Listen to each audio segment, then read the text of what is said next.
I put that through my music to give game to the kids that it's not being taught in them schools. It's up to me.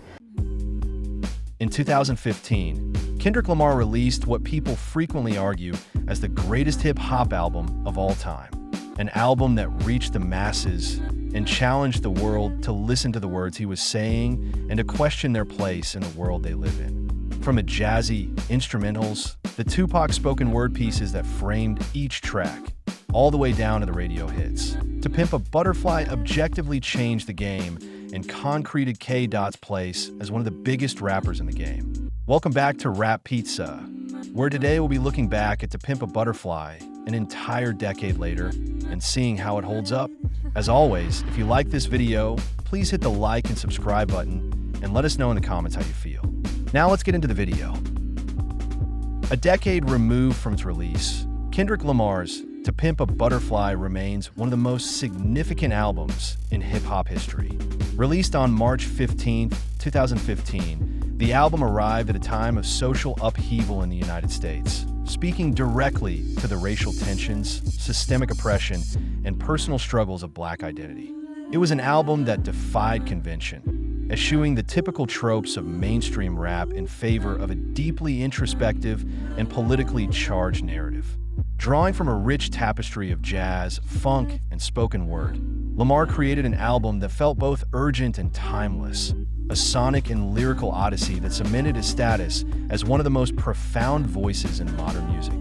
Thematically, To Pimp a Butterfly grappled with issues of self-worth, survivor's guilt, racial injustice, and the psychological burdens of fame. Songs like King Kunta confronted the commodification of Black culture, while The Blacker the Berry was an unflinching examination of internalized racism and hypocrisy. All Right became an anthem for resilience in the face of oppression, its chorus echoing through protests and rallies in the years that followed. At the album's core was Lamar's internal battle, most explicitly laid bare in You, where he descended into self-loathing, only to find redemption in the empowering, closer mortal man. The entire album was structured as a conversation, culminating in a posthumous dialogue with Tupac Shakur on Mortal Man, symbolizing both the weight of past generations and Lamar's own place in history. A significant part of the album's brilliance lay in its collaborators, an ensemble of musicians who elevated the project beyond traditional hip-hop boundaries. Thundercat's intricate bass lines, Terrace Martin's lush jazz arrangements, and Flying Lotus's experimental production provided a sonic landscape unlike anything in contemporary rap at the time. Contributions from George Clinton on Wesley's Theory and Ronald Isley on How Much a Dollar Cost linked the album to generations of Black music history, while appearances from Snoop Dogg, Rhapsody, and Bilal further expanded its musical and thematic depth. Dr. Dre, Kendrick's longtime mentor, played an executive producer role, ensuring the album's cohesion despite its sprawling ambition. Upon release, To Pimp a Butterfly was met with widespread critical acclaim. It debuted at #1 on the Billboard 200, moving over 300,000 copies in its first week, and was lauded for its artistic boldness. Many critics hailed it as an instant classic, praising its fearless lyricism and genre-defying production. It won Best Rap Album at the 2016 Grammy Awards, and All Right won Best Rap Performance and Best Rap Song. Notably, the album lost Album of the Year to Taylor Swift's 1989, a decision that sparked debates about the Grammys' recognition of Black artistry. Despite this, To Pimp a Butterfly went on to win the Pulitzer Prize for Music in 2018, making Lamar the first rapper to receive the prestigious honor, further solidifying the album's cultural and artistic impact. Beyond its accolades, the album is filled with intriguing trivia. It was largely recorded in studios across Los Angeles, with Lamar reportedly scrapping an entire album's worth of material before arriving at its final form. The title itself evolved over time, originally intended to be To Pimp a Caterpillar, an acronym for Tupac. The spoken word poem that runs throughout the album, culminating in the conversation with Tupac, was something Lamar had written years prior, showcasing the long gestating vision behind the project. The album's cover, featuring a group of black men in front of the White House, was meant to be provocative, a visual statement that echoed the themes of power and subjugation explored in the music.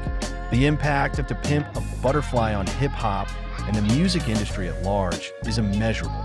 It shattered the notion of what a commercially successful rap album could be, proving that dense, politically charged, jazz-infused music could still resonate on a massive scale. The album's influence can be seen in subsequent releases from artists like J. Cole, Denzel Curry, and even Beyoncé, whose Lemonade adopted a similar approach to storytelling and social commentary. It also pushed jazz back into the mainstream conversation, leading to a resurgence of interest in artists like Kamasi Washington, who played a key role in the album's sound. For Kendrick Lamar himself, To Pimp a Butterfly solidified his reputation as not just a rapper, but a poet, philosopher, and cultural icon.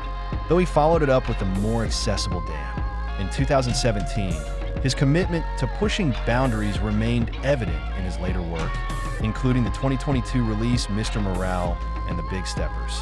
10 years later, To Pimp a Butterfly remains as relevant and powerful as ever. Its themes of racial injustice and personal struggle still resonate deeply, and its musical innovations continue to inspire new generations of artists. Unlike many albums that fade into nostalgia, To Pimp a Butterfly feels just as urgent in 2025 as it did in 2015.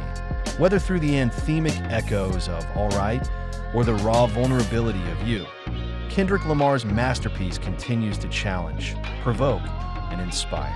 It stands as not just a defining work of its era, but a timeless piece of art that will be studied, analyzed, and celebrated for decades to come. The album's messaging feels especially poignant in 2025, given the political climate following Donald Trump's re-election in 2024. The resurgence of his presidency has reignited discussions of racial inequality, police brutality, and systemic oppression, issues Lamar dissected in To Pimp a Butterfly. While political beliefs aren't something we look to draw the line on in this channel, we enjoy the discussion.